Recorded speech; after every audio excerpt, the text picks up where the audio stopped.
그럼 성격 검사를 왜 선발 도구에 사용을 하는가?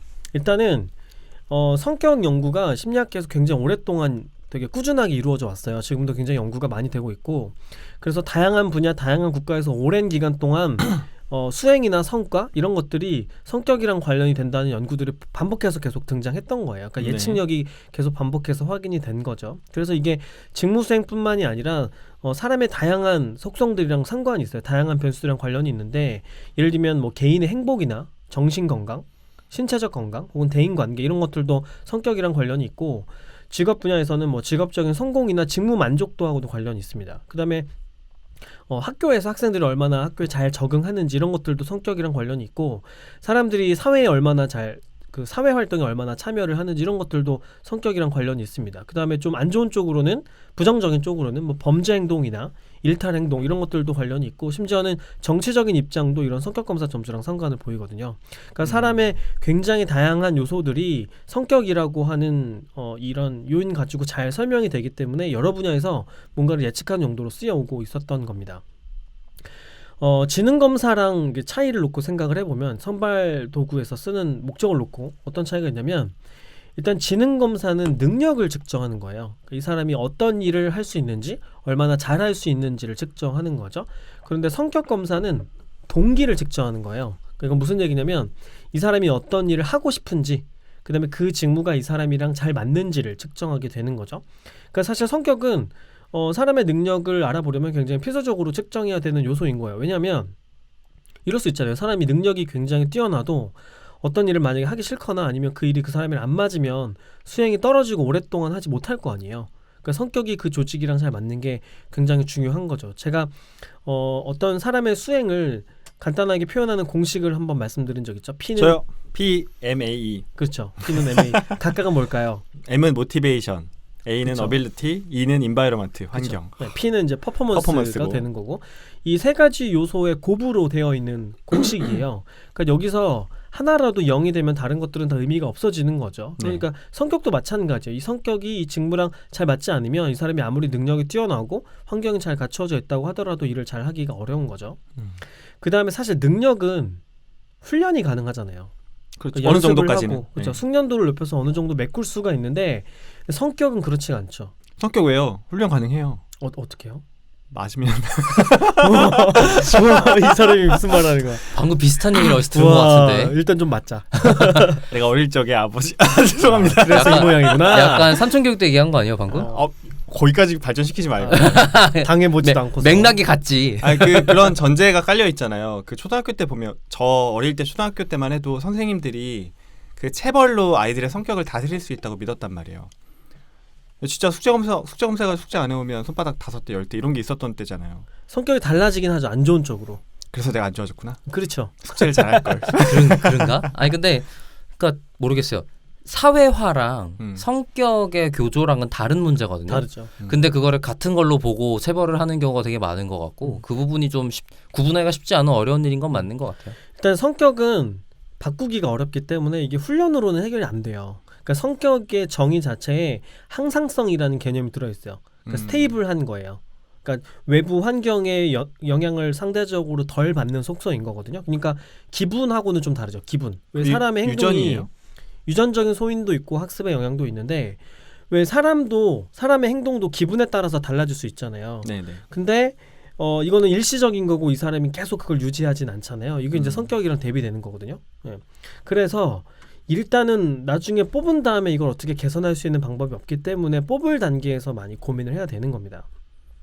그 다음에 지능검사는 또 어떤 게 다르냐면, 지능검사는 당연히 점수가 높으면 높을수록 좋은 거잖아요. 근데 성격은 중요한 게 높으면 높을수록이 아니고 조직이랑 잘 맞는지가 중요한 거예요. 핏한지가 중요한 겁니다. 그러니까 직무마다 혹은 조직마다 어떤 성격 도구를 측정하는 것을 활용할 건지 말 건지 여부가 다 달라질 수 있는 거고, 가중치도 다 달라질 수 있는 거죠. 예를 들면 뭐 새로운 아이디어를 내거나 뭔가를 개발하는 게 중요하다. 예를 들어 개발자다. 그러면 지난번에 제가 말씀드렸던 성격 5요인 중에서 어떤 게 중요할까요? 기억이 나실라나?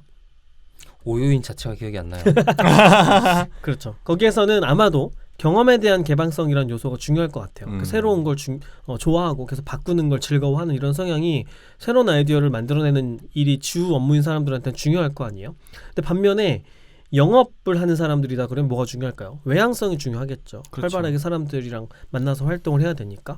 그다음에 고객을 응대하는 업무를 하는 사람들 있죠. 예를 들면 교사나 상담사나 사회복지사 이런 사람들한테는 친화성이 되게 중요한 요소일 거고, 그다음에 신경증은 낮아야겠죠. 예, 정서적으로 불안정하다고 하면 이렇게 대면 업무를 하기가 어렵잖아요. 신경증은 웬만한 직무에 다 그 부의 상관관계를 갖겠네요. 그렇죠. 음. 네. 근데 예술적 성취하고는 또 정적인 상관을 보인다라는 연구들도 있어요. 음. 그래서 직무나 조직마다 어떤 게 적합하냐 하는 요소가 이제 달라지게 되는 거. 이게 지능검사랑은 조금 다른 거죠. 근데 성실성하고 신경증은 조 과장도 방금 얘기한 것처럼 여러 조직, 다양한 직무에서 공통적으로 사용을 하고 있어요. 그러니까 성실성은 높으면 높을수록 좋은 거고 신경증은 낮을수록 좋은 거고, 이 정도는 공통적으로 활용을 하지만 그 외의 성격들은 조직의 특성마다 굉장히 다양해질 수가 있다는 겁니다. 그럼 내가 태어나기를 혹은 자란 환경에서 그냥 신경증이 높고 성실성이 낮게 그렇게 자라왔어요. 난 답이 없나요?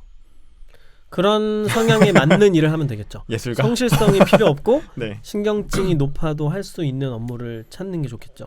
왠지 그렇게 내가 뭔가 그 분석된 결과를 보면 슬플 것 같아서. 아니 왜냐면 아침에 일어나는 거 정말 죽었다 깨어나는데 힘들어하는 사람들 있거든요. 저. 그다음에 출퇴근 시간 맞추는 거 정말 괴로워하는 사람들 있거든요. 저. 네, 그럼 그런 사람들은 좀 다른 방향의 직무를 생각해볼 필요도 있겠죠. 인사 담당자님이 듣고 있어. 조심해. 저 잘 알고 있어요. 그래? 벌써 6개월 지났잖아요, 일한지. 이 사람들이 나 파악 안 했겠어? 그렇구나. 그래서 이제 탄력 근무제 같은 것들도 조직에서 마련하려고 노력을 하는 거고, 왜냐면 사람들 일은 잘하지만 출퇴근만 늦게 하는 걸 수도 있잖아요. 그러면 그렇죠. 그런 건 좀 풀어주는 게 오히려 조직 전체 성과로는 좋은 거기 때문에 조직도 그런 준비를 하는 측면이 있지만, 기본적으로 조직은 어떤 스케줄에 맞게 움직여지기 때문에 성실성이 중요한 거죠. 근데 그것도 좀 바뀌고 있는 것 같긴 하네요. 재량 근무제라 그래가지고 아예 시간까지 다 직원한테 맡기는 근무제가 특정 점점. 영역에선 뭐 일주일에 하루만 근무해도 내가 그 정도 퍼포먼스 낸다라고 하면 박박 사가지고 꿈에 그리는 근무제 아닐까? 탄력적 근무제 이런 거 말고 재량 근무제. 재량 근무제면 저는 오히려 더 일을 많이 할 것 같아요. 좋네. 인사 담당자 입장에서는. 그럴 수 있죠. 그 일을 실제로 내가 해내야 된다고 생각하면 그렇죠. 내가 다른 사람들을 어떻게 활용해 먹을지 제가 알아서 해야 된다는 거잖아요. 그렇죠. 오히려 그렇게 할 것 같은데. 성격 검사가 뭐 이런 장점이 있는 반면에 한계점도 있겠죠. 일단 가장 큰 한계점은 뭐냐면 예측 타당도가 그렇게 높지가 않아요. 그러니까 직무 수행이랑 상관을 내보면 0.3에서 0.4 정도밖에 안 나오거든요. 네. 높지가 않아요.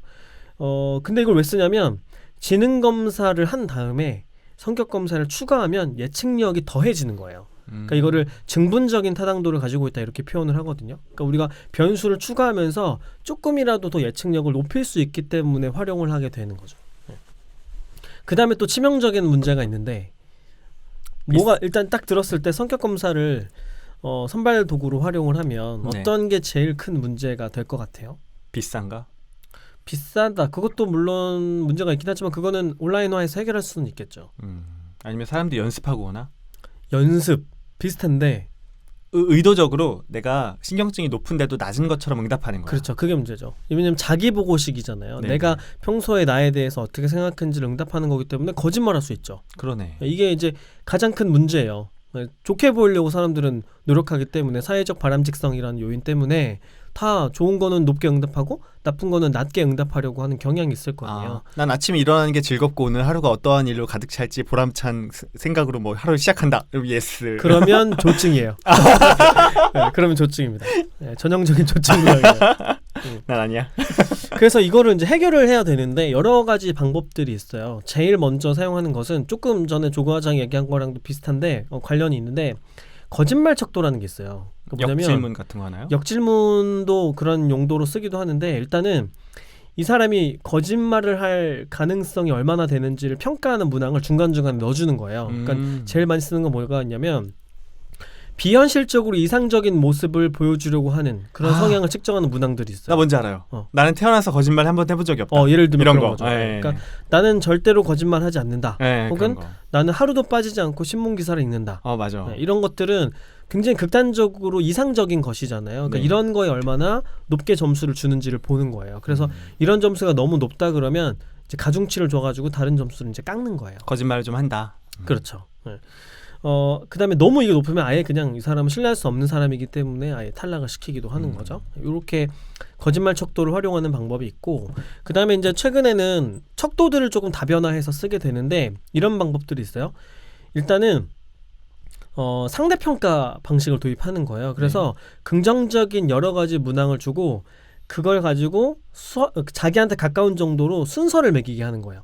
서열을 매기게 하는 거죠. 그러면 그 안에서도 베리에이션이 생길 거 아니에요. 네. 그러면 이제 그거를 활용을 하는데, 근데 이렇게 하면 일단은 상대평가니까 거짓말의 효과는 사라질 수는 있지만 무슨 문제가 생길까요? 1번부터 5번 문항을 주고 다 긍정적인 거예요. 네. 자기한테 가까운 순으로 순위를 매기세요. 이렇게 하면 무슨 문제가 생길까요? 너무 어려운데. 일단 그 매기는 거 자체가 되게 어려울 것 같은데. 순서를 매기는 게 네네. 큰 의미가 그러니까 그때그때 기분 따라서 막 바뀌지 않을까? 일단은 성격이기 때문에 네. 일반적으로 어떻게 활동하는지를 가지고 매긴다고 하면 무슨 문제가 있을까요? 안 해봐서 저번에 확 떠오르지 얘기했던 것 않네요. 같은 등 분산 문제가 등급 뭐라 그렇죠. 할까요? 네. 사람들이 총점을 하면 다 똑같은 점수가 돼버리죠. 그러니까 우리가 선발을 해가지고 점수가 어느 이상 되는 사람을 뽑거나 이런 식의 작업을 해야 되는데 네. 전부 다 평균 구하면 다 똑같은 상태가 돼버리기 때문에 누구를 선발할 수가 없는 문제가 생기는 거예요. 그래서 대안으로 나온 게 뭐냐면 성격 요인을 여러 가지를 측정하잖아요. 그 중에 일부는 사용을 하고 일부는 사용하지 않는 거예요. 그러니까 사용할 측정 문항하고 사용하지 않을 측정 문항을 동시에 구성한 다음에 이걸 가지고 상대적으로 순서를 매기게 하고 이걸 점수로 쓰는 거죠. 그럼 이제 상대값이 거기에서 생겨나게 되는 거죠. 그러니까 긍정적인 거라고 하더라도 모든 것을 다 조직이 이걸 활용해야 되는 건 아니잖아요. 그러니까 네. 긍정적이지만 우리가 쓰지 않을 성격 도구까지도 이 안에 넣어서 같이 측정을 하는 겁니다. 이런 방법을 쓰기도 하고, 그 다음에 또 이런 방식으로도 해요. 자기한테 가까운 정도로 순위를 매기게 한 다음에 거기에다가 리커트 척도를 붙여가지고 1에서 5점 사이 평정하게 하는 거예요. 그래서 이제 곱해주는 거죠. 순서하고 평점 값을. 이러면 이제 베리에이션이 생기게 되는 거죠. 그 다음에 또 어떤 방법을 쓰냐면 여러 문항에 대해서 리커트로 원래 우리가 하는 것처럼 다 응답하게 한 다음에 그 중에서 자기한테 제일 가까운 거 하나, 제일 먼 거 하나를 선택하게 하는 거예요. 이거 해본 것 같아요. 이것도 이게 많이 쓰는 방법이에요. 왜냐면 맞아요. 이렇게 하면 문항수가 많지 않기 때문에 이것도 최근에 많이 쓰는 방법들입니다. 그러면 이런 방법들을 활용하면 사람들이 거짓말하는 것들을 어느 정도 이제 보정해낼 수가 있는 거죠. 그러니까 왜냐면 다 긍정적인 거기 때문에 여기서 조직이 뭘 우선시할지를 알기는 되게 어려운 거거든요. 그렇죠. 네. 여기까지가 이제 성격 검사에 대한 얘기들이었어요.